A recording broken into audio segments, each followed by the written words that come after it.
Hello everyone, welcome to our channel Nanak education point. Myself Heena टक्कर।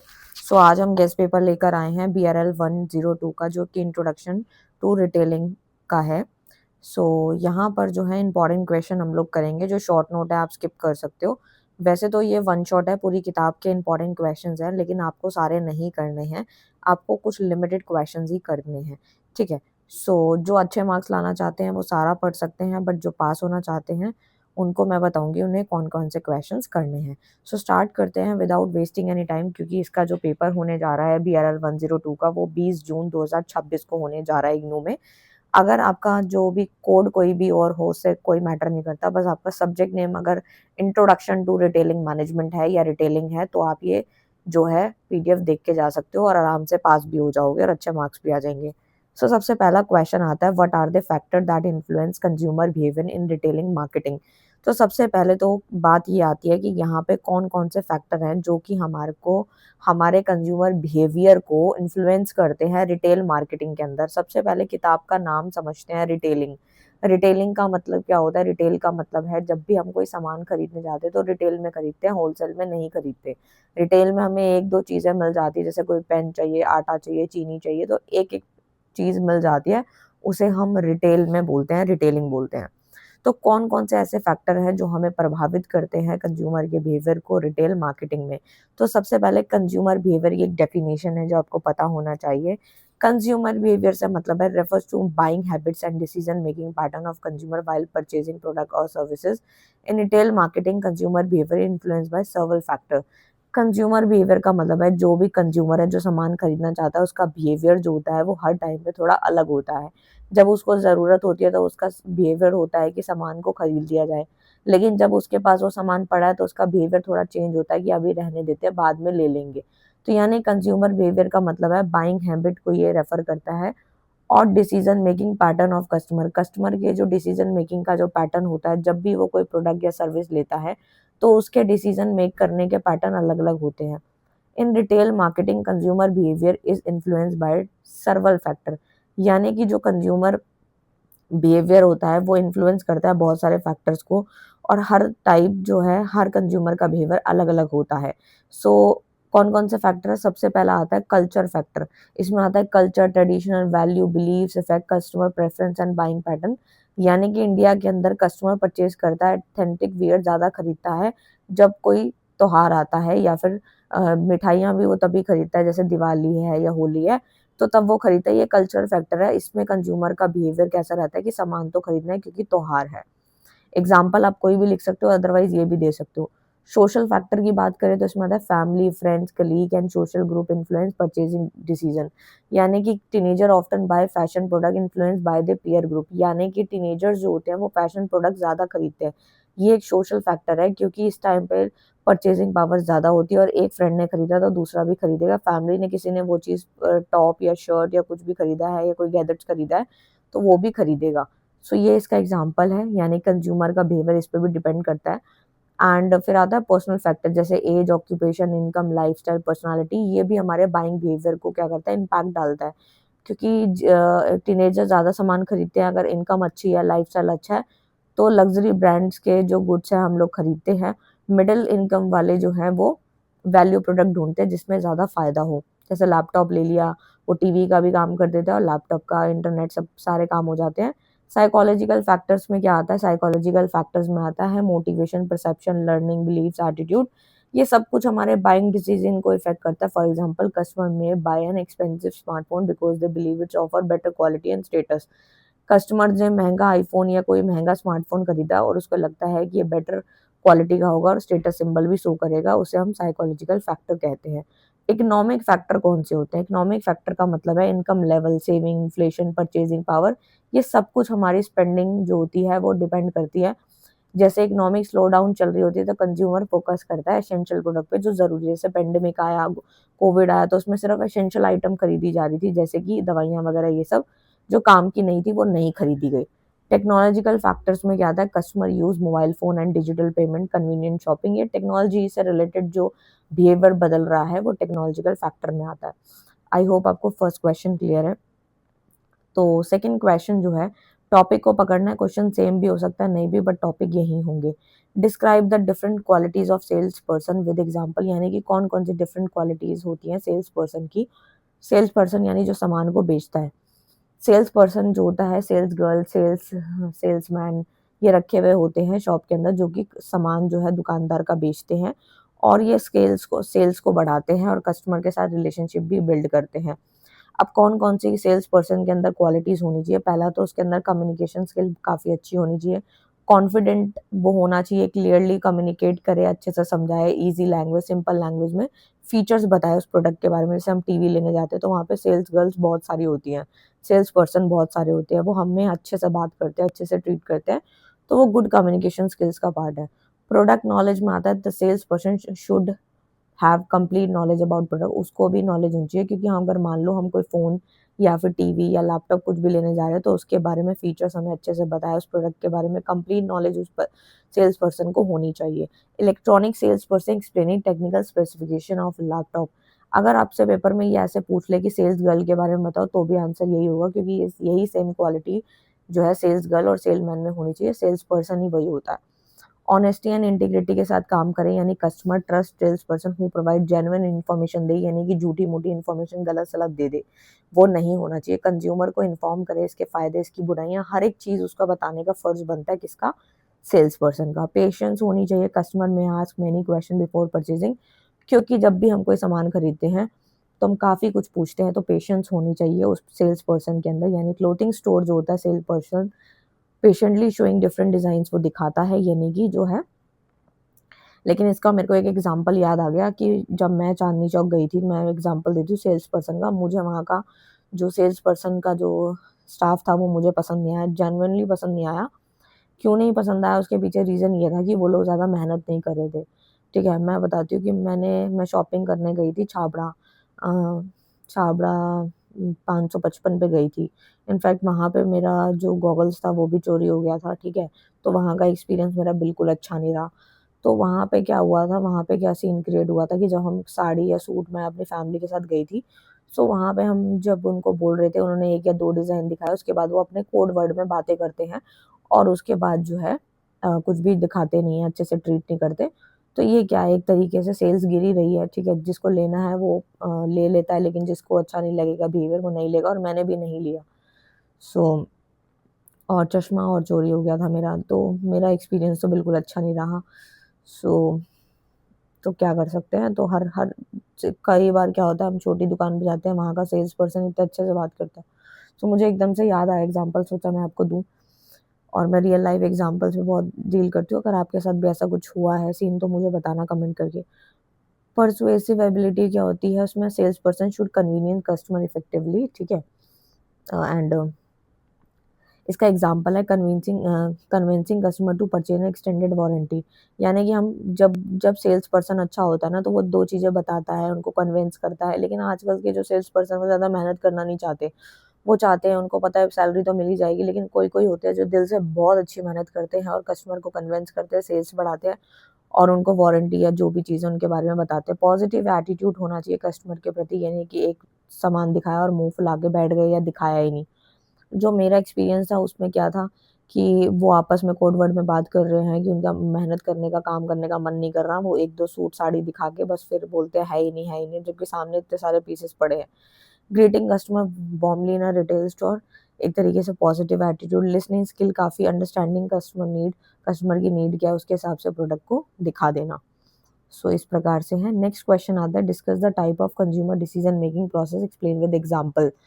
तो consumer decision making का जो process होता है, so to the step consumer follow before purchasing product और service, यानी जब भी हम कोई सर्विस लेने से पहले या कोई सामान खरीदने से पहले हमारा डिसीजन जो मेक करने का जो प्रोसेस होता है, उसमें काफ़ी सारे स्टेप्स होते हैं। हम इतनी जल्दी सामान नहीं लेते। सामान सस्ता होता है तो ले लेते हैं, महंगा होता है लैपटॉप, मोबाइल, ये सब लेने से पहले हम काफ़ी कुछ उसकी स्टडी करते हैं, उसके कुछ स्टेप्स होते हैं। तो सबसे पहला आता है एक्सटेंसिव डिसीजन मेकिंग, जिसमें कंज्यूमर स्पेंड करता है कंसिडरेबल टाइम, कलेक्ट करता है, इकट्ठी करता है इन्फॉर्मेशन।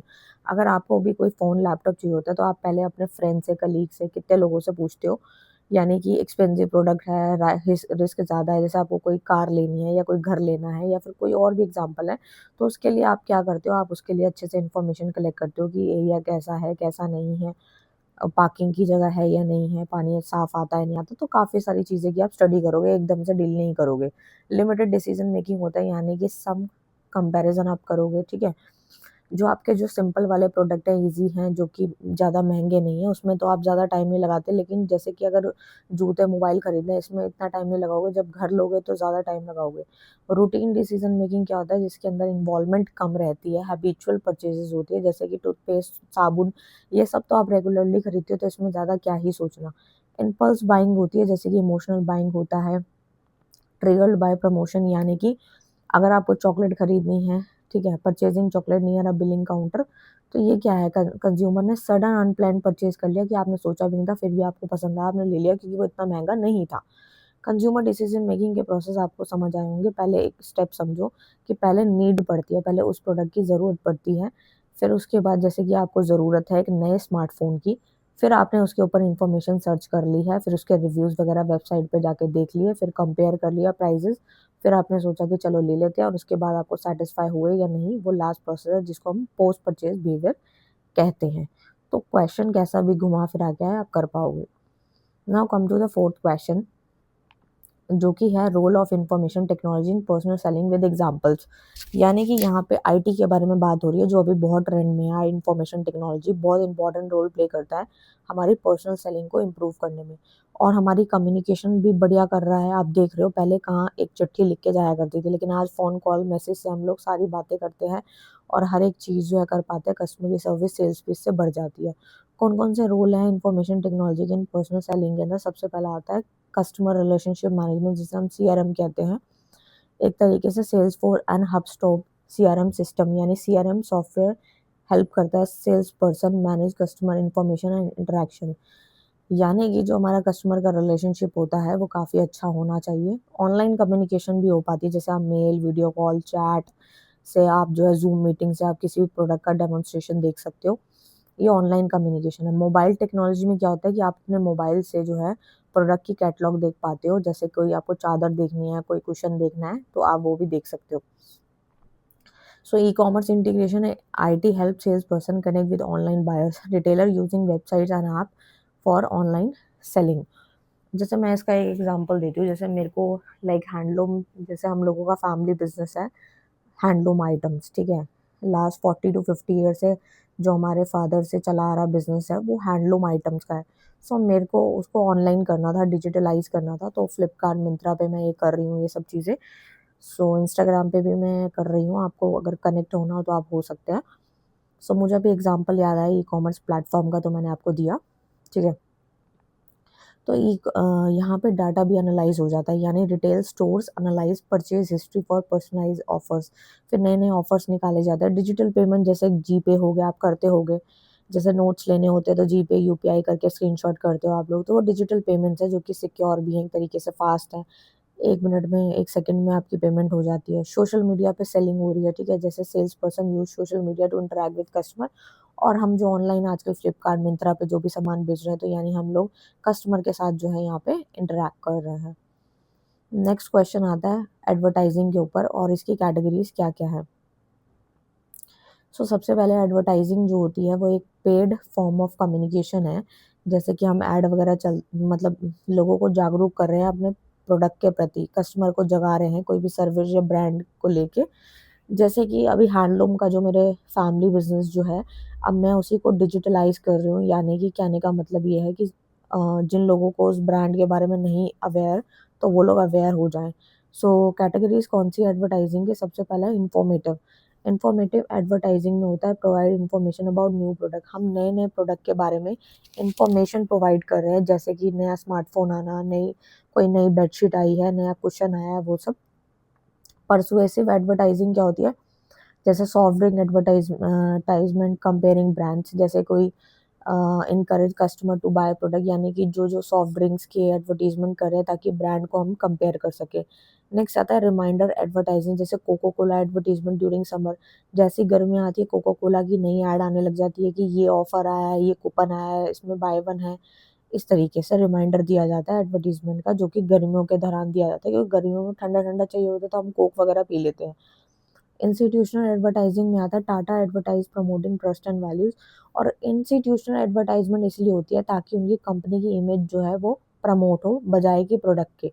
ठीक है, जैसे टाटा ने अपने प्रोडक्ट जो है वो एडवर्टाइज कर दिए। ठीक है, ऑनलाइन और आउटडोर तो आपको पता ही होगा, रिटेल भी पता है। रिटेल जैसे बिग बिलियन डेज सेल्स आती हैं वो सब हो गया। ऑनलाइन जैसे यूट्यूब और इंस्टाग्राम की ऐड के द्वारा आप कुछ खरीद रहे हो, वो एडवर्टाइजमेंट जो करते हैं, ठीक है, ऐड आती है वो सब। प्रमोशन क्या है, नाम से ही क्लियर है। प्रमोशन का मतलब है कि वो सारी एक्टिविटीज़ जो कि इन्फॉर्म करती हैं और ठीक है, परसुएड हो गया, कस्टमर को इनकरेज करती है ताकि वो सामान खरीदे। क्योंकि प्रमोशन इसीलिए ही होता है, इससे क्या होता है, सेल बढ़ती है, यानी फ्री गिफ्ट दे दिए, डिस्काउंट दे दिया, कूपन दे दिया, इससे क्या होगा, प्रमोशन हो रहा है प्रोडक्ट का, सामान का, सर्विस का, और हम खरीदेंगे। एडवर्टाइजिंग जैसे प्रचार करना उस प्रोडक्ट का टीवी पे रेडियो पे पहले बहुत होता था, आजकल तो सोशल मीडिया पे डिजिटल मीडिया पे ज़्यादा हो रहा है। पर्सनल सेलिंग हो रही है, सेल्स पर्सन एंड कस्टमर के बीच में इंटरेक्शन काफ़ी ज़्यादा हो रहा है।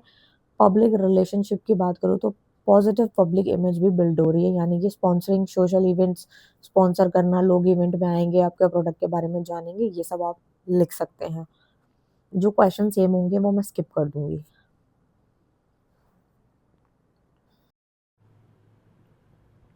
कम टू द नेक्स्ट क्वेश्चन, जो कि है वेरियस रिटेल प्राइसिंग स्ट्रैटेजी जो होती है वो किस प्रकार से है और इसके एग्जांपल्स क्या हैं। तो सबसे पहले रिटेल प्राइसिंग की जो स्ट्रैटेजी होती है वो रिटेलर को जो है हेल्प करती है कस्टमर को अपनी तरफ खींचने में और प्रॉफिट बनाने में, क्योंकि जो दुकानदार है वो कस्टमर को अट्रैक्ट करेगा तभी वो प्रॉफिट को कमा पाएगा। तो रिटेलर से आप दुकानदार समझे। रिटेल प्राइसिंग की जो स्ट्रैटेजी होती है वो फर्स्ट होती है कॉस्ट प्लस प्राइसिंग, यानी कि adding profit margin to product cost, यानी कि अगर उसने जो माल खरीदा है आगे से वो 500 रुपये का है, उसमें उसने अपने जो है 200 रुपये एक्स्ट्रा प्राइसिंग जोड़ दिया, 700 रुपये में वो बेचेगा तो 200 उसका प्रॉफिट है, जिसको हम कॉस्ट प्लस प्राइसिंग कहते हैं। सेकंड जो आती है वो आती है कॉम्पिटिटिव प्राइसिंग, जिसके अंदर क्या होता है, setting pricing according to competitor. Competitor के हिसाब से यहाँ प्राइस सेट होता है, यानी कि अगर सामने वाला 20 रुपये में कोई सामान बेच रहा है तो हम भी 20 रुपये में ही बेचेंगे, उससे ज़्यादा का बेचेंगे तो वो दूसरा कस्टमर जो है उस कॉम्पिटिटर के पास चला जाएगा, हमारे पास नहीं आएगा। पेनिट्रेशन प्राइसिंग में क्या होता है, लो प्राइसिंग जो होती है वो इंट्रोड्यूस होती है मार्केट के अंदर। For example introductory offer by new brand, जो नए नए ब्रांड्स होते हैं, ठीक है, तो ऑफर्स जो दिए जाते हैं, नए नए ऑफर्स दिए जाते हैं नए नए ब्रांड के द्वारा, ताकि वो उस ब्रांड को लेकर के अवेयर हों और प्रोडक्ट खरीदें। प्रीमियम प्राइसिंग में आता है high price to create luxury image, यानी जो ज़्यादा प्राइस, जैसे एप्पल का प्रोडक्ट है वो प्रीमियम प्राइसिंग है, यानी कि उसकी क्वालिटी अच्छी है, ब्रांड नेम है, इस वजह से वो महंगा है। साइकोलॉजिकल प्राइसिंग में क्या होता है, ज़्यादातर हम इसे ऑनलाइन में देखते हैं कि अगर कोई चीज़ 1000 में ना देके अच्छी नहीं लग रही तो उसमें 1 रुपये कम करके, क्योंकि ये डिज़ाइनिंग के तौर पे हम 999, 99, 89 ऐसे लिखते हैं। डिस्काउंट प्राइसिंग में क्या होता है, जैसे festival discount, Diwali offer, sales, ये सब आते हैं डिस्काउंट प्राइसिंग के अंदर। डायनेमिक प्राइसिंग में आता है price change according to demand, demand के हिसाब से जो है वो यहाँ पर प्राइस चेंज होता है, जैसे एयरलाइन टिकट की प्राइसिंग हो गई, तो ये सब आप लिख सकते हैं। क्वेश्चन नंबर 9 आप छोड़ सकते हैं, ठीक है, जिन बच्चों को छोड़ना है, क्योंकि ये शॉर्ट नोट पे है और अगर करना चाहो तो कर भी सकते हो। सो लोकल स्टोर रिटेलिंग जो है वो मैंने आपको ऊपर ही बता दी है, इसमें काफ़ी चीज़ें सिमिलर होंगी, जो सिमिलर होंगी वो मैं स्किप कर दूंगी, ठीक है। जैसे यहाँ पे स्टोर मार्केटिंग है, लोकल स्टोर मार्केटिंग है, तो local store marketing refers to the promotional activity, जो भी हमारी प्रमोशनल एक्टिविटीज़ होती है वो target at customer within a specific geographical area में उसको टारगेट किया जाता है। जैसे रेस्टोरेंट है, डिस्ट्रीब्यूट कर रहा है pamphlet in near by colony, कि ताकि उन उस रेस्टोरेंट के पास जो आसपास वाले लोग हैं उसके वहाँ पे खाना खाने आए और उनकी सेल्स हो, तो ये होती है नाम से clear local store marketing. And retail strategy तो हमने ऊपर ही पढ़ ली है, वैसे इसमें 4 होते हैं। रिटेल स्ट्रैटेजी में क्या होता है, प्लानिंग की जाती है activity help retailer achieve business objective, यानी जो दुकानदार है, जो रिटेलर है, उसको मदद मिल सके कि वो अपने बिजनेस के उद्देश्य को पूरा कर सके, जैसे प्रोडक्शन, प्रोडक्ट को सिलेक्ट करना, प्राइस सेट करना, प्रमोशन कैसे करना है, कस्टमर को सर्विस कैसे देनी है, ये सब। नेक्स्ट आता है बिलो द लाइन एडवर्टाइजिंग, जिसमें कूपन्स हो गए, फ्री सैंपल हो गया, स्पॉन्सरशिप हो गया, ये इसीलिए दी जाती है ताकि ब्रांड की, यानी कि एडवर्टाइजमेंट हो पाए प्रोडक्ट की, और स्पेसिफिक कस्टमर को इसके बारे में पता चल सके।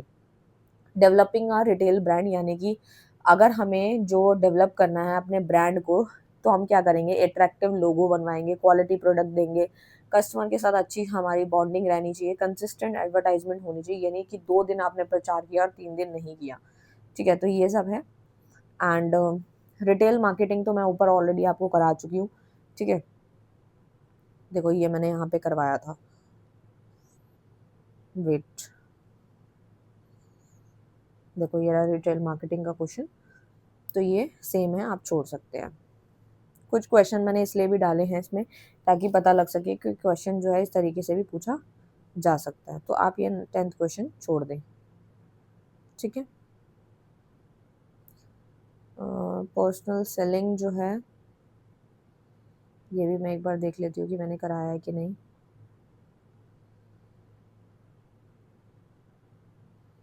देखो पर्सनल सेलिंग जो था वो ये ऑलरेडी हो चुके हैं। तो 10-11 क्वेश्चन आप काटा मार दें। ठीक है,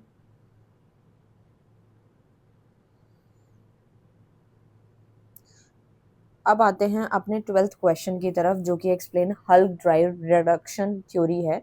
इसमें क्या होता है, Hull drive reduction theory develop by Clark Hull के द्वारा हुई थी, और इस थ्योरी के अंदर बताया गया है human being are motivated to satisfy biological and psychological need, कि इंसान जो है वो कब मोटिवेट फील करता है, जब वो बायोलॉजिकल और साइकोलॉजिकल नीड्स उसकी पूरी हो जाती हैं, ज़रूरतें पूरी हो जाती हैं, तो वो सेटिस्फाई हो जाता है। तो उसके फीचर्स क्या है, सबसे पहला तो यही है कि उसकी नीड जो है क्रिएट करती है उसके माइंड में tension, drive, individual take action, फिर उसके बाद वो एक्शन लेता है ताकि उसका जो टेंशन है वो कम हो जाए। ठीक है, फिर वो सेटिस्फाई हो जाता है, उसके बाद behaviour is motivated by need, यानी कि सबसे पहले नीड की जरूरत पड़ती है, नीड क्रिएट होती है, माइंड में ज़रूरत पड़ती है कि ये चीज़ चाहिए, उसके बाद जो है हम लोग इंटरनल टेंशन क्रिएट होती है माइंड में, फिर हम एक्शन लेते हैं। और जैसे कि एक a person feel thirsty after exercise, जब वो एक्सरसाइज करता है तो वो प्यास उसको लगने लगती है, तो यानी वाटर की उसको नीड पड़ी, ड्राइव हुआ। ठीक है, कि भाई वो प्यासा है और उसका बिहेवियर कैसा है कि उसको कोल्ड ड्रिंक खरीदनी चाहिए, तो यानी कि जो थर्स्टीनेस है, यानी थर्स्ट जो है वो यहाँ पर सेटिस्फाई हो जाती है। ठीक है, सो इस प्रकार से आप इसको बना के लिख सकते हैं।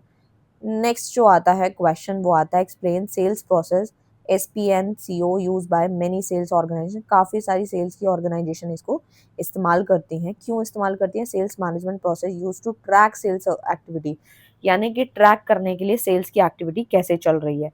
तो सबसे पहला पॉइंट आता है सस्पेक्ट का, यानी पोटेंशियल कस्टमर को पहचानना है, उसके बाद उन कस्टमर को शॉर्टलिस्ट करना है कि कौन कौन से इंटरेस्टेड कस्टमर्स हैं जो कि सामान लेना चाहते हैं। सेल्स पर्सन कांटेक्ट करता है उन कस्टमर्स के साथ, फिर प्राइस एंड टर्म्स उनके साथ डिस्कस करता है और फाइनल सेल एग्रीमेंट उनके साथ कंप्लीट हो जाता है और कस्टमर ऑर्डर प्लेस कर देता है। तो ये अपने अपने उनके स्टेप्स हैं जो लिखे जा सकते हैं। इससे सेल्स ट्रैकिंग भी इंप्रूव होती है, एफिशिएंसी बढ़ती है, सेल्स टारगेट भी अचीव होता है, कस्टमर का रिलेशनशिप भी बिल्ड होता है। ठीक है, क्योंकि अगर कस्टमर खुश रहेगा तो वो दोबारा दोबारा अगेन एंड अगेन ऑर्डर करेगा, और रिटेलर को ये सारे प्रोसेस करने पड़ते हैं क्योंकि हर एक प्रोडक्ट का अपना ही खेल होता है, उसी के अकॉर्डिंग यहाँ पे एडवर्टीजमेंट भी होती है। ठीक है, सो यहाँ पर जो एक क्वेश्चन दिया गया है वो है selling process in retail. Selling process कैसा रहता है, वो भी एक सिस्टमैटिक प्रोसेस होता है जिसमें सेल्स पर्सन अपने प्रोडक्ट को कस्टमर तक बेचता है। ठीक है, यानी कि पोटेंशियल कस्टमर को पहले ढूंढा जाता है। ठीक है, फिर उनको जो है कस्टमर को अप्रोच किया जाता है कि आओ हमारा सामान खरीदो, चाहे वो ऑनलाइन उनको एडवर्टीजमेंट करी जाए या फिर जब वो दुकान या शोरूम में जाते हैं तो उनको समझाया जाता है, उनके माइंड में नीड जगाई जाती है, उनके फीचर बेनिफिट्स बताए जाते हैं, फिर कस्टमर के डाउट भी क्लियर हो जाते हैं, तो फिर वो खरीदने को तैयार हो जाता है। उसके बाद वो सेटिस्फाई हुआ है या नहीं वो अपना रिव्यू शेयर करता है। वैसे तो ये क्वेश्चन ऊपर भी था, ठीक है, बट स्टिल मैंने दोबारा इसको करवा दिया है। ये तो वैसा ही क्वेश्चन है जैसे कि सेल्स स्टोर प्रमोशन आप कैसे करेंगे, एडवर्टीजमेंट के द्वारा ही करेंगे, तो ये सारे वही क्वेश्चंस हैं। एंड उसके बाद आते हैं, ये रिटेल मार्केटिंग का ही है, आप इसको छोड़ देना 18th वाला। ठीक है, हाँ ये वाला क्वेश्चन डिफर है। सो क्वेश्चन नंबर 19 पे आ जाते हैं, जो कि है explain the three distinct dimension of situational influence on shopping behaviour. Shopping behaviour वैसे तो मैंने जो है आप लोगों को पढ़ाया था। शॉपिंग का बिहेवियर यानी कस्टमर का बिहेवियर कैसा रहता है जब भी वो शॉपिंग खरीदता है, तो कौन कौन से फैक्टर उसको इन्फ्लुएंस करते हैं। तो सबसे पहले आता है फिजिकल इन्वायरमेंट, फिजिकल वातावरण। यानी जब आप शोरूम वगैरह में कहीं जाते हैं तो स्टोर का एटमोसफेयर, लाइटनिंग, म्यूजिक जो धीरे से बज रहा होता है, तो उससे आप जो है इन्फ्लुएंस हो जाते हैं शॉपिंग करने के लिए, क्योंकि वहाँ पे आपको ठंडा लग रहा होता है, गाने बज रहे होते हैं, माहौल अच्छा लग रहा होता है, तो आपका मन कर ही जाता है। लेकिन अगर कहीं एसी ना चले या फिर वो माहौल ऐसा ना हो, ठीक है, या लाइट म्यूजिक लाइटनिंग अच्छी ना हो, तो आपका मन नहीं करेगा खरीदने का। सो सोशल एनवायरनमेंट में आता है presence of friends, family, sales person effect decision. कि जब हमारे साथ कोई फैमिली का पर्सन होता है या सेल्स पर्सन, ये हमारे डिसीजन को चेंज करवा देता है और हम सामान खरीदने को तैयार हो जाते हैं, चाहे हमारा मन ना भी हो। टाइम पर्सपेक्टिव में आता है टाइम अवेलेबिलिटी भी हमारे को परचेजिंग बिहेवियर में मदद करता है। जैसे customer make quick purchase when in a hurry, ठीक है, ठीक है, जब भी वो जल्दी में होता है, जब उसको ज़रूरत है या भूख लगी है, तब भी वो खरीद लेगा कुछ ना कुछ खाने का या फिर कुछ पहनने का, जब उसको चाहिए होगा, ज़रूरत पड़ेगी तो, ठीक है। नेक्स्ट पे आते हैं अपने नीड एंड वांट पे, ठीक है। तो नीड एंड वांट की अगर मैं बात करूँ तो आपको पता ही है, ज़रूरत जो होती है इंसान की, वो ह्यूमन के रिक्वायरमेंट्स जो होते हैं नेसेसरी फॉर सर्वाइवल, जैसे खाना पीना, कपड़ा, मकान, ये सब हमें चाहिए। जैसे कि सिंपल फूड में pizza instead of simple food, यानी कि हमारी ज़रूरत पे डिपेंड करता है। हमें ब्रांडिंग कपड़े चाहिए, लग्जरी गाड़ी चाहिए, जो हमें चाहिए वो हम खरीद लेते हैं, डिपेंड करता है हमारे मूड पे, हमारी ज़रूरत पे, ठीक है। फिर आता है explain self expression and consumer behaviour. Consumer behaviour तो हमने पढ़ लिया। सेल्फ एक्सप्रेशन क्या होता है? तो सेल्फ सेल्फ एक्सप्रेशन का मतलब है refers to how individual express personality, status, believes, lifestyle through product and services. यानी कि कैसे इंडिविजुअल अपनी पर्सनालिटी, स्टेटस, बिलीव्स को एक्सप्रेस करता है अपने लाइफस्टाइल को प्रोडक्ट के या सर्विस के प्रति, ठीक है।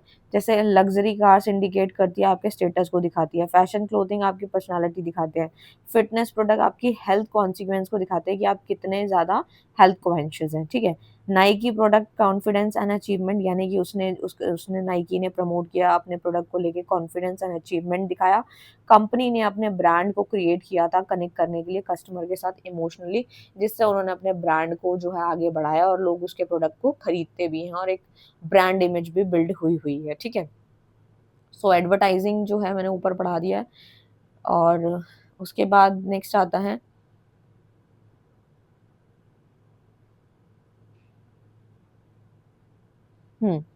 यहाँ पे आता है आप लोगों का compensatory rule and non compensatory rule क्या होता है।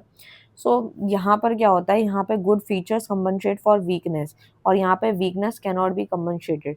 यहाँ पे डिसीजन स्टाइल बड़ा फ्लेक्सिबल होता है जिसको आप चेंज कर सकते हैं। स्टिक मतलब यहाँ चेंज नहीं कर सकते। एग्जाम्पल से समझोगे तो अच्छे से समझ में आएगा। जैसे कंपनसेटरी रूल कहता है कि buying expensive phone for better camera. अब जैसे लोग आईफोन क्यों ही खरीदते हैं, आईफोन लोग इसीलिए खरीदते हैं ताकि उनका जो कैमरा है वो अच्छा है, कैमरा अच्छा है इसीलिए एक्सपेंसिव फ़ोन को हमने खरीदा, ठीक है। और नॉन कम्पनसेटरी रूल कहता है rejecting phone due to poor battery. अब हमने यहाँ पे कुछ फ़ोन को रिजेक्ट इसलिए कर दिया जिसकी पुअर बैटरी होती है, जैसे सैमसंग वाला ज़्यादा नहीं चलता। वैसे तो ज़्यादातर फ़ोन की बैटरीज जो है लंबे समय तक नहीं चलती हैं, लेकिन यहाँ पे अगर हमने फ़ोन को यहाँ रिजेक्ट किया है तो उसकी पुअर क्वालिटी की वजह से, जिसे हम नॉन कम्पनसेटरी रूल कहते हैं। नेक्स्ट आता है potential benefit and confirm benefit. Potential benefit में क्या होता है, एक्सपेक्टेड एडवांटेज देखने को मिलती है और यहाँ पे एक्चुअल एक्सपीरियंस देखा जाता है। जैसे कि एग्जांपल के तौर पे समझो, ये फ्यूचर ओरिएंटेड है और ये प्रूवन होता है। जैसे कि यहाँ पे बताया वेट लॉस प्रॉमिस, कि हम किसी को प्रॉमिस कर रहे हैं कि हमारा वेट लॉस हो ही जाएगा, ये एक पोटेंशियल बेनिफिट है। एक्चुअल वेट लॉस अचीव हुआ है वो हमारा कंफर्म बेनिफिट है कि हाँ हो चुका है। पोटेंशियल में क्या है कि हमने प्रॉमिस किया, हुआ या नहीं ये बात अलग है, लेकिन कंफर्म में एक्चुअल वेट जो है लॉस हो चुका है, एक्चुअल चीज जो है, एक्चुअल एक्सपीरियंस का जो एडवांटेज है वो हो चुका है। नेक्स्ट आता है increasing loyalty and loyalty building क्या होती है। तो सबसे पहला यहाँ आता है एग्जिस्टिंग लॉयल्टी इंप्रूव होती है और यहाँ पे न्यू लॉयल्टी क्रिएट होती है। यहाँ पे फोकस किया जाता है एग्जिस्टिंग कस्टमर के साथ और यहाँ पे किया जाता है न्यू कस्टमर के साथ। यानी कि पहले वाले जो कस्टमर है उनके साथ अगर आप डील कर रहे हो, उन्हीं पे फोकस कर रहे हो, तो वो इंक्रीजिंग लॉयल्टी है। और यहाँ पे आप नए कस्टमर बना रहे हो, दैट मीन लॉयल्टी बिल्डिंग है। अब जैसे कि एग्जांपल के तौर पे कि जो पुराने कस्टमर हैं उनको रिवॉर्ड पॉइंट दो, जैसे हल्दीराम से पहले पॉइंट्स अच्छे मिल जाते थे कि अगर आप 2 या 3 बार भी जाओगे हल्दीराम पे मतलब खाना खरीदने या जो भी आप बाय करोगे, तो चौथी बार आपको कुछ ना कुछ जो आप ऑर्डर करोगे 400-500 का वो फ्री मिलेगा, क्योंकि इतने पॉइंट्स हो जाते थे। लेकिन अभी पॉइंट्स जो हैं वो घटा दिए गए हैं, हल्दीराम्स की मैं बात कर रही हूँ, ठीक है? तो लॉयल्टी बिल्डिंग की बात करूँ तो ब्रांड अवेयरनेस कैंपेन, यानी कि ब्रांड ने लोगों को जागरूक करने के लिए यहाँ पे कैंपेन्स चला दिए हैं, ठीक है? सो इस प्रकार से है।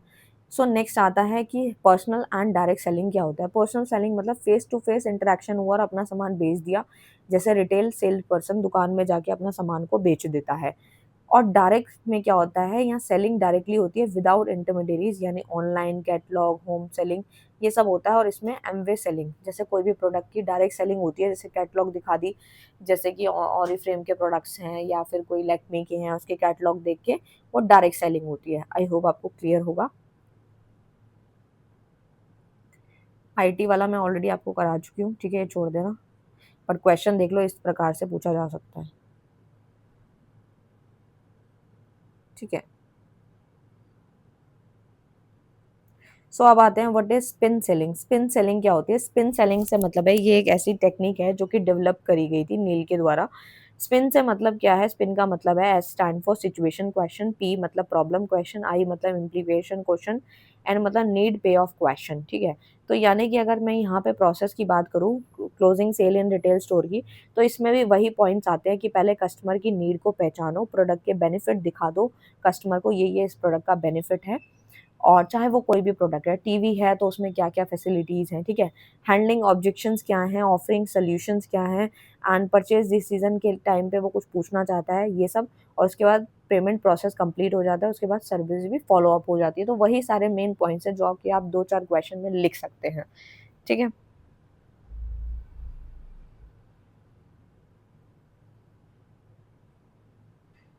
उसके बाद जो आता है आप लोगों का, ये तो वही वैसा ही क्वेश्चन है, discuss the opportunity and limitation in store promotion. Store का प्रमोशन की क्या-क्या अपॉर्चुनिटी है कि भाई देखो, सबसे पहले सेल्स का बढ़ना, ठीक है? कस्टमर एंगेजमेंट इंप्रूव होती है, ब्रांड अवेयर होता है, ओल्ड इन्वेंटरी भी साफ होती है।